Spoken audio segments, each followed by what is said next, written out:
రాత్రి వేళ కామాక్షి ఆయన పడుకున్న దగ్గరికి వచ్చి తట్టి లేపింది. ఆయన లేచారు. కేశపాశాన్ని తీసి ఇలా చూపించి ముట్టుకో ఉంది. ఆయన ఇలా ముట్టుకున్నారు. జిగురుగా ఉంది.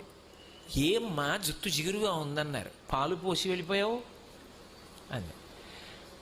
అమ్మా నీ గుడి పునర్నిర్మాణం చేయాలని తాపత్రయపడ్డానమ్మా అన్నారు.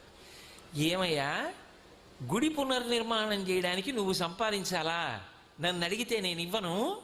దానికోసం నా జుట్టు ఇలా వదిలి వెళ్ళిపోయావా? చూడు పాలకంపు ఎంత సువాసనలు రావలసిన జుట్టునది. వెనక్కి వచ్చి అభిషేకం చెయ్యండి. రాత్రికి రాత్రి ఆయన బ్రిటిష్ ప్రభుత్వం వారిని అడిగారు తలుపులు తీయమని. తీశారు వాళ్ళు గౌరవం కొద్ది. వాళ్ళకి ఆ గౌరవం ఉండేది.